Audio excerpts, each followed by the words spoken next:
You know that flux is equal to integral E dot dA is equal to charge enclosed by epsilon naught. Now, what is left is only to evaluate this integral. To evaluate this integral, I asked you to look at what is the direction of the electric field. Electric field direction is this.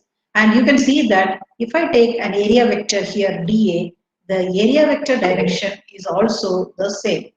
Okay, E is parallel to dA vector at every point on this Gaussian surface. Additionally, you also find that E has the same value. E has same value. From where did this come? This came from chapter 26. Same value at all points of the Gaussian surface. Okay? Therefore, integral E dot dA will become simply integral E dA. E you can take out because it is a constant, and then do the integration of dA for this entire shell.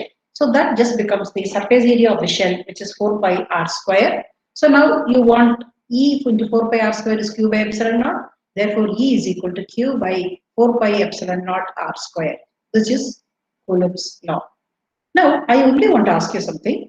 In Gauss law, we said flux is equal to q by epsilon naught, where q is the enclosed charge. Now, I have a question for you. Should q be at the center of the Gaussian surface to apply Gauss law? What I'm asking is, if I have some surface like this, a three-dimensional surface, I put a charge here. Now, is flux equal to q by epsilon naught? Ma'am. It is. That's the beauty of Gauss law. Q can be anywhere inside that Gaussian surface. So that's the beauty of Gauss law. But the minute you are asked to find out, you are asked to use Gauss law and find out the electric field. You are asked to use Gauss law and find out the electric field. At that time, you have to look for symmetry. Symmetry means to find out what is the field at a distance r, your charge has to be at the center of the Gaussian surface. Only then the electric field will have the same value at all points on this surface. So please be careful. Just Gauss law, it can be anywhere inside. Next thing, Gauss law can be the difference between Gauss law and Coulomb's law. Difference between Gauss law and Coulomb's law, it is worth discussing. So maybe I'll just put one page for that. I want you people to tell me what could be the difference between Gauss law and Coulomb's law.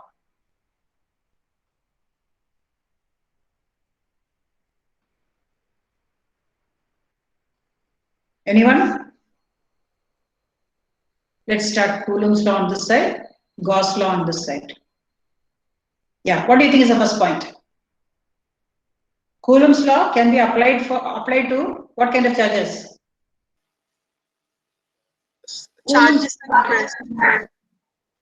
Charges at rest. Charges at rest. Here it can also be moving. Then second point, anyone remembers? This equation 1 by 4 particle charge. Very good. So it has to be applied only. It can be applied only to a particle charge.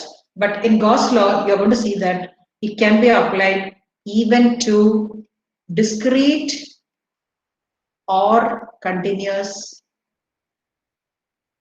charge distributions. Okay, these are the two essential differences. And next thing is Coulomb's law is a special case of Gauss law.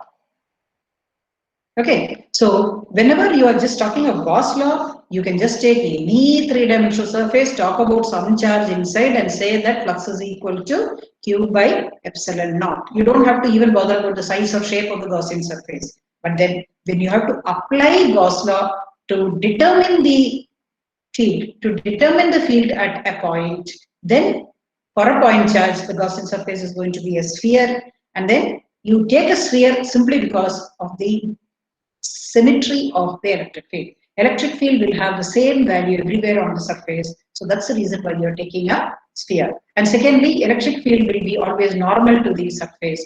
Therefore, the area vector and the electric field vector are both going to be parallel to each other. Okay, this small distinction you should remember. Now, since I already told you that Gauss law can be applied even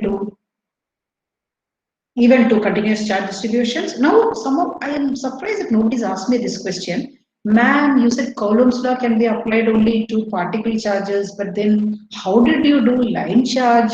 How did you do sheet of charge? How did you do ring of charge? Is anyone getting that doubt?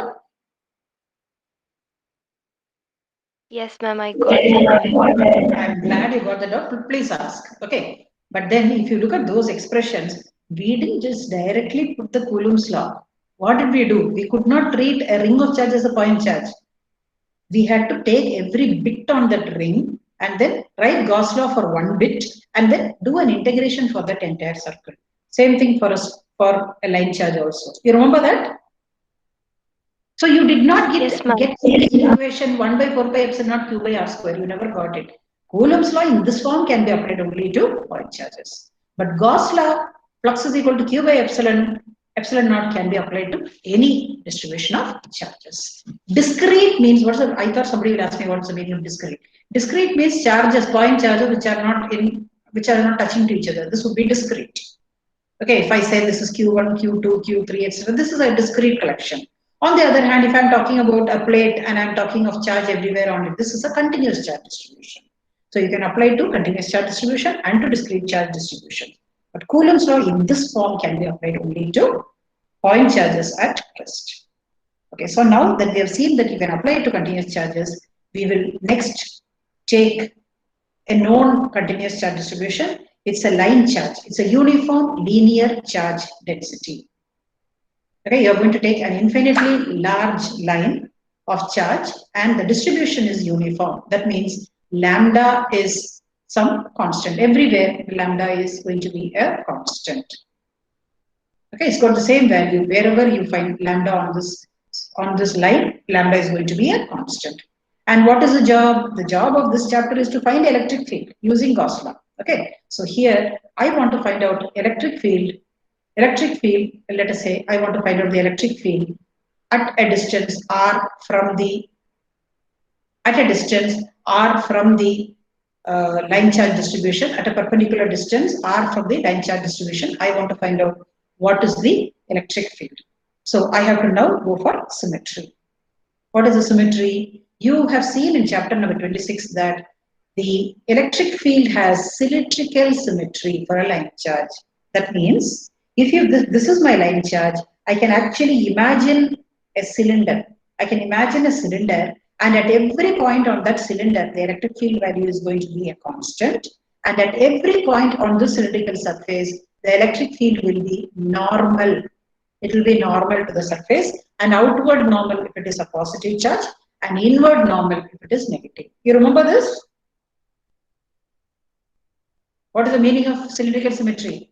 So if I have a line charge, then if this will occupy the center of an imaginary cylinder, then at every point on the cylinder, the electric field value will be the same, and electric field will be perpendicular to the surface. So this kind of a distribution is called a cylindrical symmetry distribution. Therefore, what should be the shape of my Gaussian surface that I take? If electric field is going to have a cylindrical symmetry, charge is also looking like a cylinder only. Therefore, your Gaussian surface also should be a cylinder. The Gaussian surface also should have the same symmetry. So Gaussian surface should be a cylinder. And what should be the radius of the cylinder? The radius of the cylinder should be r. The radius of the cylinder should be r, so that that point where I am interested in finding out the electric field, that should lie on this cylinder. That's the reason why cylindrical shell, okay, remember it's a cylindrical shell, and on this cylindrical shell should be the point where I am interested in finding out the electric field. That's why it should have a radius r. Next thing, it should have some length also, right? So let the length of this be h. Let h be the length of this cylinder, cylindrical Gaussian surface. Now let us start applying our Gauss law. Before applying Gauss law, you should remember that electric field is going to be normal to the surface. And if I take an area element here, that area element is also going to be parallel to the electric field because area is always an outward normal. Therefore, I find that E and dA are parallel to each other. Additionally, E has same value at, at all points on the cylinder. Okay, so therefore, now you apply a Gauss law. Flux is equal to integral E dot dA. Integral E dot dA will simply become EdA. EdA because cos of 0 is equal to 1. Because cos of 0 equal to 1. The angle between E and dA will be 0. Next, E has got the same value everywhere on the surface, so it becomes a constant. I can take it out of the integral. Once I take it out of the integral, I am having my E outside and integral dA. What will be integral dA? What is integral dA? Integral dA will be the surface area of the curved surface of the cylinder. Surface area of the curved surface of the cylinder. Why are we not taking the top cap and the bottom cap? You remember yesterday we did a problem. Uniform field, we put one cylinder. There we took the caps also. Here, why are we not taking the cap? Anyone? Why are we not taking this surface and this bottom cap? Why are we not taking? Ma'am, is it because it's infinite? No, it is not because it's finite, it's H. We are not taking because the electric field at every point, the electric field is going to be perpendicular to the surface. Electric field is perpendicular to the caps. If the electric field is perpendicular to the caps, I'm sorry, I shouldn't say perpendicular. Electric field is parallel to the caps. Electric field is parallel to the caps. So if electric field is parallel, let us say the electric field is like this. Is it going to cut the surface? Will it cut the surface? No, ma'am. No. Therefore, the flux will be 0. Flux for both the caps will be 0 because flux is after all the number of lines cutting through a surface. It's not going to cut the surface. Okay, you can see that my area vector and my E vector for the cap is going to make an angle 90 degrees. Or in other words, I can say that my electric field is lying on the cap. Therefore, the angle is 90 degree, cos 90 is 0, therefore no flux from the top cap and bottom cap. So all I am left with is only the cylindrical surface. And for a cylindrical surface, you know what is the area, you know the formula for area, it is 2 pi r into h. So 2 E into 2 pi r h is equal to Q by epsilon naught. Q by epsilon naught. But what is Q is the question. Q means I should not take the total charge on that infinitely large wire. Instead, what I should do is I should consider what is the charge lying within this Gaussian surface. What is the total charge lying within this Gaussian surface? How much will that be? Anyone? What is the meaning of lambda? What is the meaning of lambda?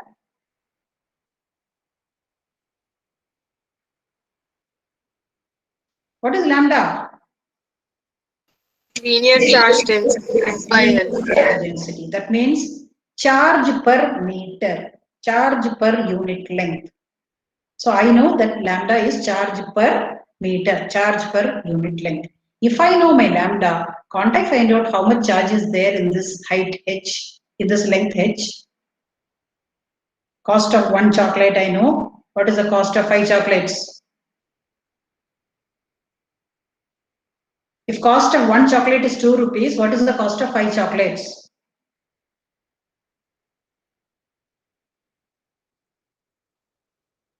Cost of one chocolate is 2 rupees. What is the cost of 5 chocolates? 10. 10.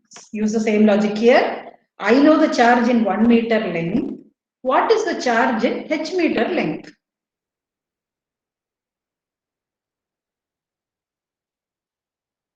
Lambda into h, isn't it? Am I asking something difficult? Lambda is like the cost of one chocolate, cost per chocolate. Here lambda is charge per meter. Now, what is the charge in this length h of the wire? Why am I considering length h of the wire? Because my Gaussian surface, I should only consider the charge enclosed by the Gaussian surface. The length of my Gaussian is h, therefore only a length h of the wire is inside my Gaussian surface. So I should only consider the length h and see how much charge is there on that wire h. So that is going to be lambda into h. Or I can say Q is equal to lambda into h. Did you understand this?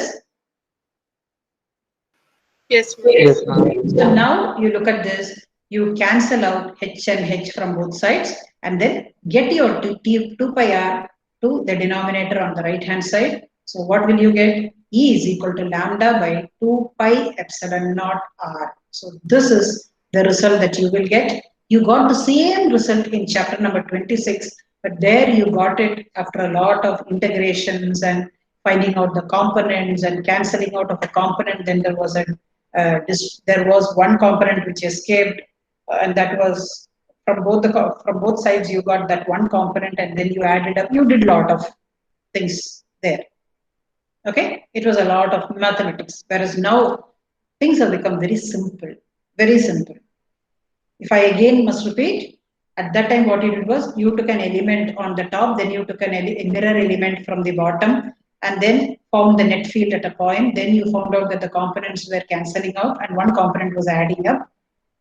And then you did an integration. Now you don't have to do all that. Very simple. In 2 steps, you're getting the same answer. So that's the beauty of using Gauss law to determine the electric field. Only hitch is that you will not be able to use it in all situations. You can use it wherever there is a symmetry only. Okay, so now let us just take 2 more steps. So the electric field that nothing, don't get perplexed. The wire I have, it was shown like this. Now I have put it this way. I just put it this way, that's all. Okay, because this figure, I took it from some other place. I could see that here the area vector and the electric field and all was beautifully shown. That's the reason why I took it. And for the cap, you see, the electric field and the area vector are making an angle 90 degrees. Same on this side also. The area vector and the electric field are making an angle 90 degrees with respect to each other. So no cap, you only have to consider the curved area. And when you integrate and when you are getting E on one side, this is the answer you get. And from here, a beautiful relationship comes out. You find that the electric field falls off as 1 by R. For a line charge, electric field is proportional to 1 by R. Okay, next. The wire is like this. Put your head like this and look at the wire. The wire is like this. Put your head like this and look at the wire from the front. If you put your head from front and look at this wire, you should be able to just imagine. Let us imagine that electric field is something that you can see. So if electric field was something that you could see, then this is the picture that you would have seen. This is the picture you would have seen. That wire, you can't see that wire as a length. You'll simply see it as a dot like this.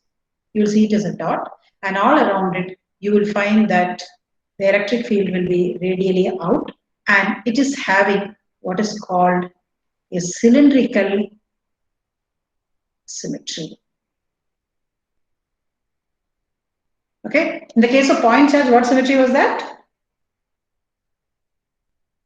Spherical symmetry. Whereas here it is a cylindrical symmetry. So on all points, if I have an infinitely large uniform charge distribution, then I can imagine a cylinder, and at all points on the cylinder, the electric field will be radially out and will have the same value at all points on this cylinder. Okay. Now that you've seen this, let us move to another charge distribution. So the next charge distribution that we are going to see is an infinite sheet of charge. Let us imagine a large sheet carrying uniform charge. So that means here we are talking about a surface charge distribution. We are talking about a surface charge distribution, sigma being a constant. It is uniform everywhere. Instead of using the word constant, I might say sigma is uniform. Sigma is uniform. Okay, and what is sigma? Sigma is charge divided by area. So sigma talks about what is the total charge present in 1 meter square of this sheet. 1 meter square of this sheet. Remember, in all the discussions we are having, whenever I'm talking of continuous charge distribution, I'm not talking of metal, I'm talking of insulators. Please remember that. I am talking of insulators because we are still with dealing with statics, and in statics charges should not be moving, and that can happen only if it is a insulator. So on this insulator, sigma is equal to Q by epsilon naught, Q by A is the area, and I want to find out, so I'll do one thing, I'll draw another picture for this. Instead of showing the sheet like this, I will just put my sheet like this. My sheet is like this, I'm able to see only this part of the sheet, my sheet is like this. Okay, and I'm taking a point and it is uniformly charged. It is uniformly charged. So what I'll do is I'll just put I'll show the charge. This is not a line charge. Please, again, I'm telling you, it's not a line charge. It is actually a sheet of charge. You're not able to see these sides. That's all. Okay, so it's a sheet of charge. So if I have a sheet of charge like this, and I take a point P, very, very close to this sheet. And this sheet is infinitely large, very, very large sheet. I take a point P very, very close to this, and I want to find out what is the electric field there. That is a job. So for that, again, I go back to chapter number 26. And in chapter number 26, we found that if you have a uniform sheet of charge, then you found that the electric field will be uniform and perpendicular to the surface and outward perpendicular. Because it's a positive sheet, the field will be out. It will be going away from the positive sheet. If I draw it on this side, similarly, I should draw on this side also. Okay, so on either side of this uniform sheet, electric field will be uniform and it will be perpendicular to the surface and it will be moving out of the surface, both this side and this side. This is the symmetry that we have seen in chapter number 26. So we have to use that result. So because of this, I have to choose a Gaussian surface in such a way that, please remember the golden rule for choosing a Gaussian surface is that you should try to choose a Gaussian surface in such a way that the electric field has got the same value at least on some part of the Gaussian surface, and on other parts it should be zero. Gaussian surface should be chosen in such a way that electric field will have the same value at least on some parts of the Gaussian surface, and at other parts it should be zero. Like you go to the previous example also, the Gaussian surface was chosen in such a way that all over the cylinder electric field had the same value, and for the caps it was zero. Okay, so use the same logic here and choose a Gaussian surface so that at least for some part of it, it should be uniform, and for other parts it should be zero. Okay, so the Gaussian surface that you will therefore select will be a cylinder. Actually, Rasnika and Alde, when I was a student, didn't use the word cylinder for this situation. It used the word pill box. Have you seen what's a pill box? Any idea what's a pill box?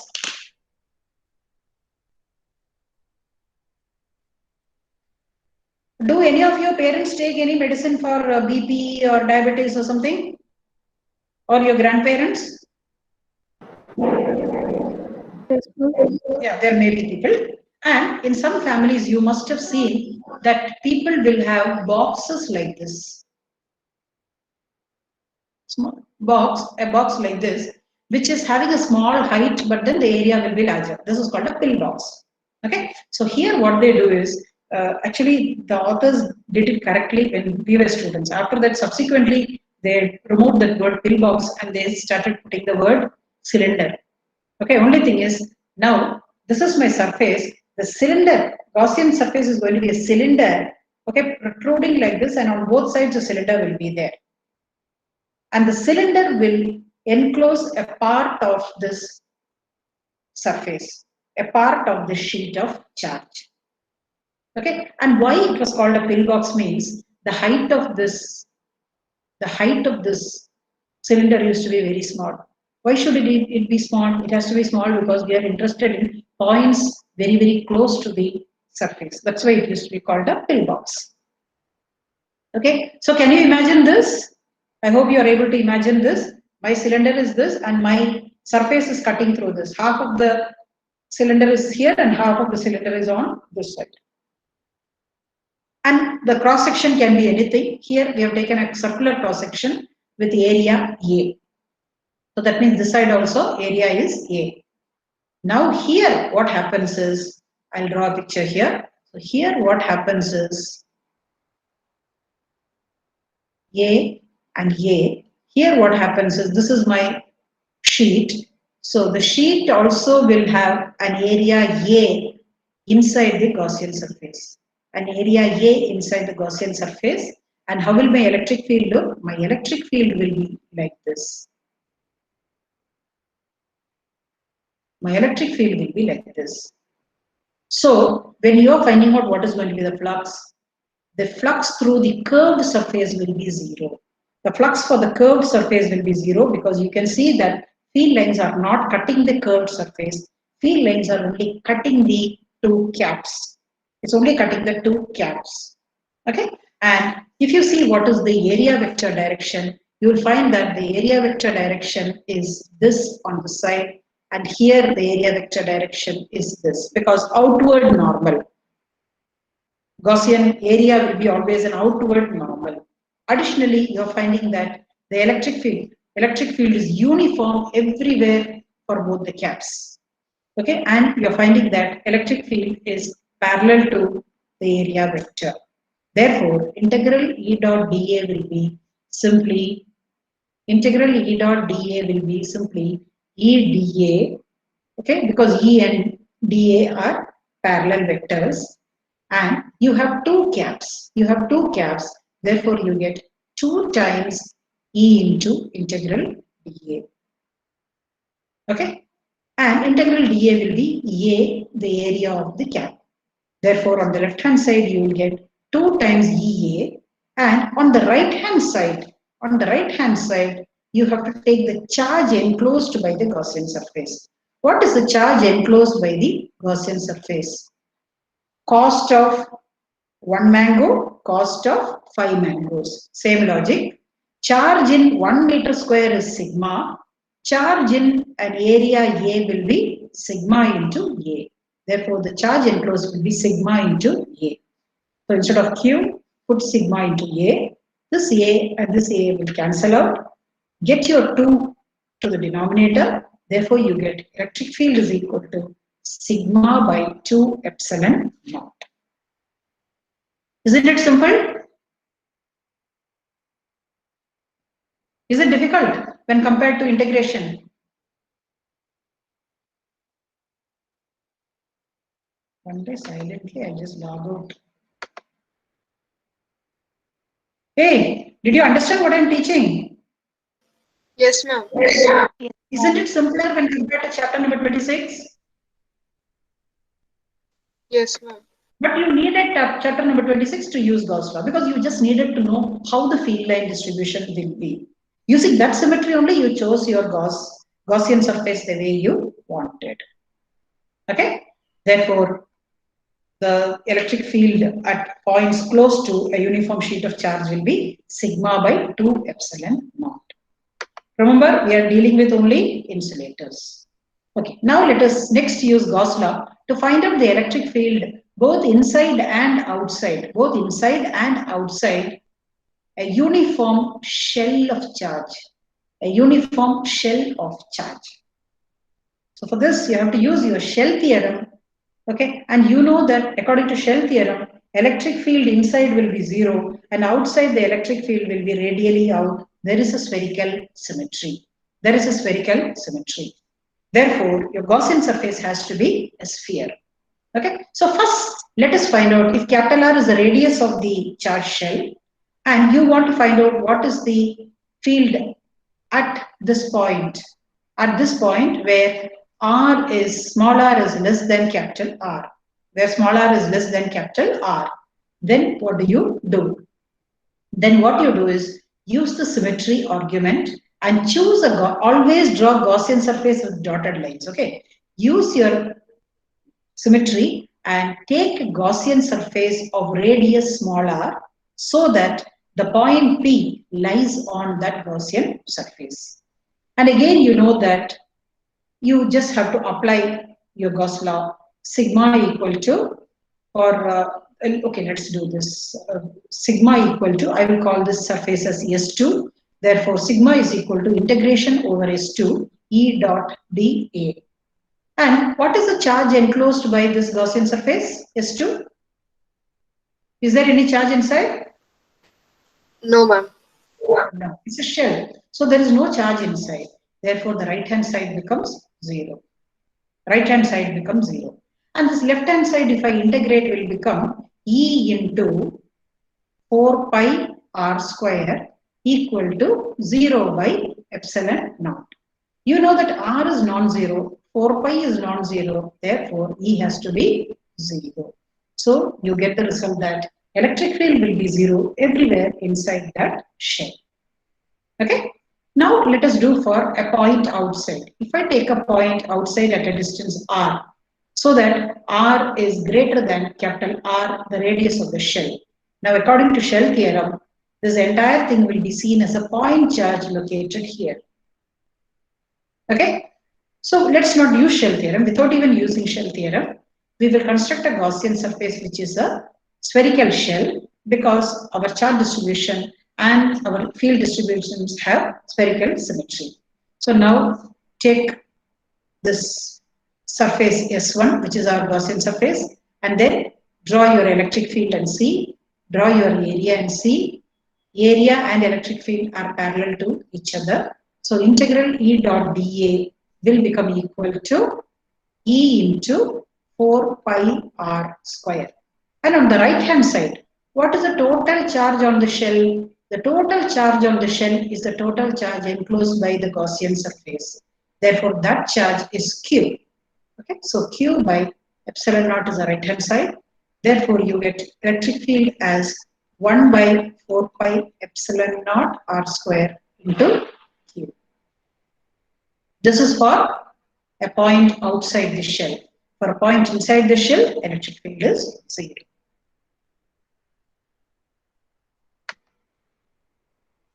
Okay, similarly, you can go for electric field due to a sphere, electric field due to a sphere of uniform charge distribution. A sphere is different from a shell. A shell is a thin walled structure with nothing inside, no charge inside.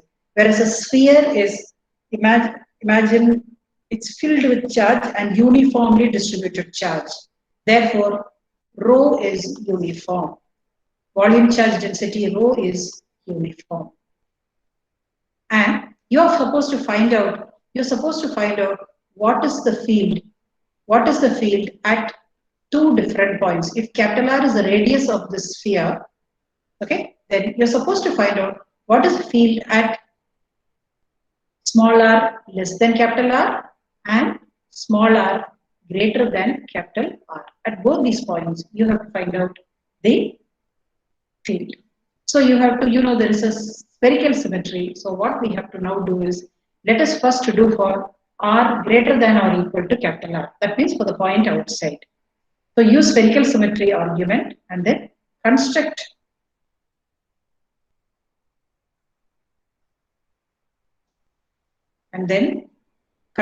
a Gaussian surface. Your Gaussian surface should be a spherical shell. The Gaussian surface should be a spherical shell of radius small r greater than capital R. Okay. Then let us evaluate the left hand side. Integral E dot dA for this surface S1 will be E into 4 pi r square. I don't have to explain because E is parallel to area vector. E has got the same value everywhere on the shell. All these things you have to write. E into 4 pi r square is equal to total charge. Let the total charge in the sphere be Q. So Q by epsilon naught. Okay. Therefore, you can say electric field is equal to 1 by 4 pi epsilon naught Q by r square when you take a point outside the sphere. Next, we want to find out what is the electric field inside. So once more, using symmetry arguments, you consider a Gaussian shell, a spherical shell of radius small r less than capital R. Less than capital R. And now for this, you have to find out what is the electric field. You have to find out what is the electric field. So to find out the electric field, what you need to now do is, so my electric field direction is going to be this. So what I need to do is, I have to once more, I will call this surface as S2. So for S2, let me apply Gauss law. So flux is equal to E dot dA integral, which is E into 4 pi r square, equal to Q prime by epsilon naught.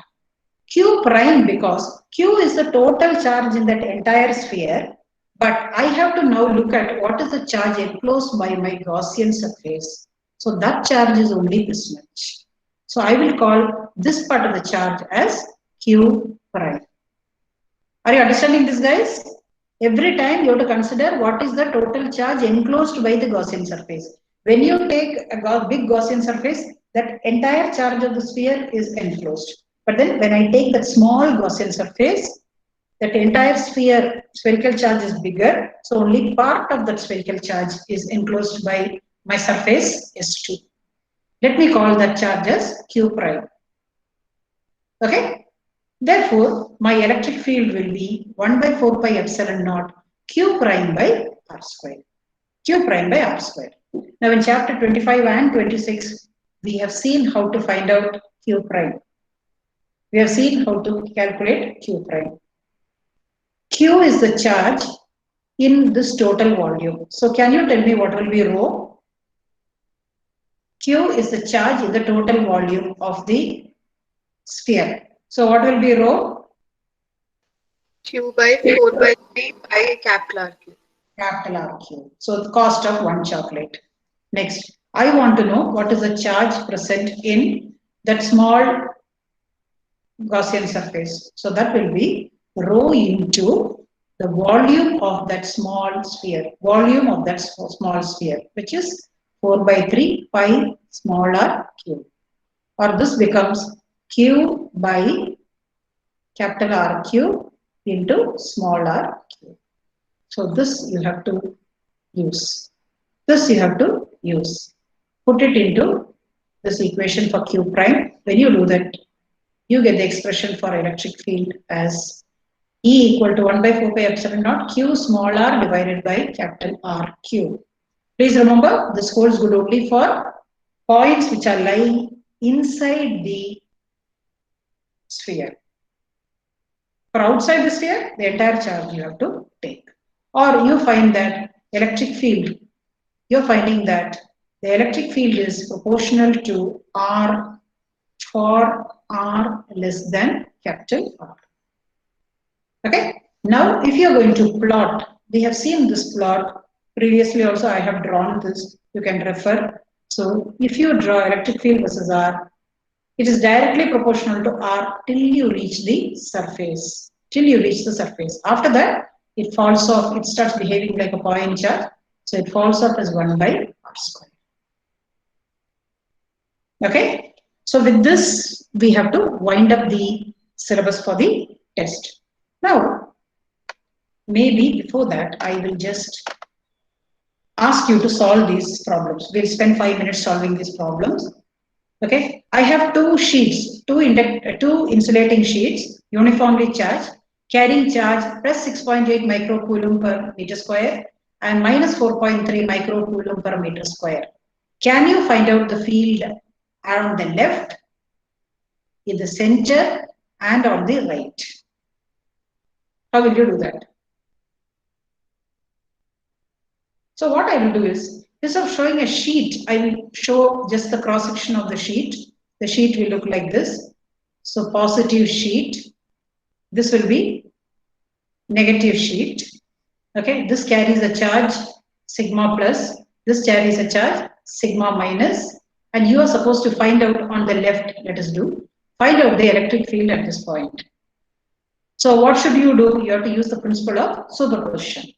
Because of the positive plate, in which direction will the field be, to the left or to right? Here, at this point, to the left. So I will call this as E plus. Okay. Because of the negative plate, what will be the direction of the electric field at this point? At this point, it will be to the right. Okay. Now you have to apply the principle of superposition. I will say E equal to E plus E minus. Just now we have seen the expression for the electric field due to a sheet. It is going to be sigma plus, I am putting a modulus, please note, sigma plus divided by 2 epsilon naught. And what I am going to do here is, let me take the left hand side as negative direction and let me take the positive side as positive direction. Therefore, the electric field is negative for the positive plate contribution, and for the other E minus it will be plus. So lambda minus divided by 2 epsilon naught. Now, this is a very crucial step, you see here. So I put a minus and modulus of sigma plus. So sigma plus modulus. So I will write 6.8 microcoulomb divided by 2 into, what is sigma naught? Sigma naught is 8.85 into 10 to the power of minus 12. Okay. Plus, here again I put a modulus. So, because I put modulus, don't take this minus sign. Don't take this minus sign. Take it as plus 4.3 into 10 to the power of minus 6 divided by 2 into 8.85 into 10 to the power of minus 12. Which of them will be bigger? The negative part or the positive part? Which is dominating? Negative. Therefore, I will take a calculator and do it, and I can simply say that at this point, electric field will be in this direction. Okay, similarly, can you guess what will be the electric field in the center? Due to the positive plate, it will be in this direction. Due to the negative plate? Due to the negative plate? Same, Same direction. Same direction. Okay, so you have to just use the same arguments. Only thing is both of them are going to be plus. So they will add up and give a net field in this direction. Now, similarly, you can try this side also. Okay. Next, let me see whether you are able to do it. Find the flux. Find the flux through a rectangle of sides A and B, enclosing, I have a rectangle, this is my Gaussian surface, sorry, not rectangle, sorry, a cuboid of sides A, B and C. A, B and A, B, which is the third side, C. C. And at the center or anywhere inside, I am having a charge Q. What will be the flux? What will be the flux? Q by epsilon. It's just Q by epsilon naught. It doesn't depend on the, flux does not depend on the size or shape of the Gaussian surface. It only depends on the charge enclosed. Okay, let me try another thing. I have a charge plus 2 nanocoulomb, and around it I am taking a surface, a spherical surface of radius 1 meter. Then I take another spherical surface of radius 2 meters. What will be the flux through the 1 meter area? What will be the flux through the 2 meter surface?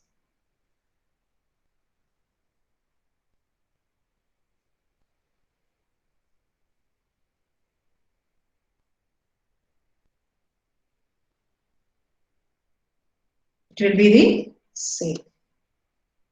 It does not depend on the size or shape of the Gaussian surface. It only depends on the charge inside. Now I have a question for you. Will the field here be the same as the field here?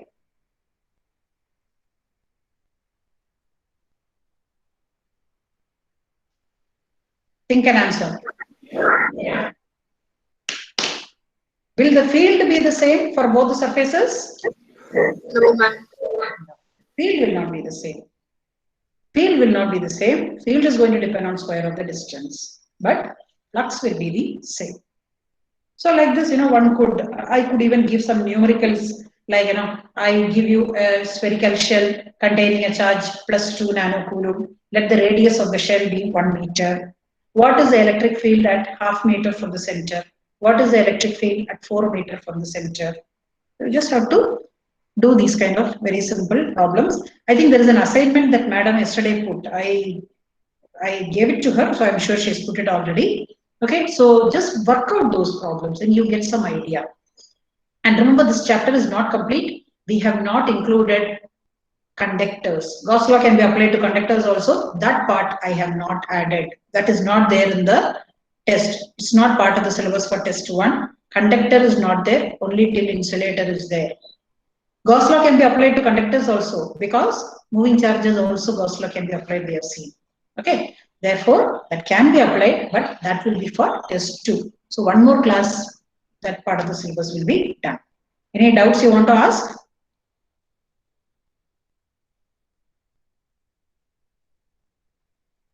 Any doubts?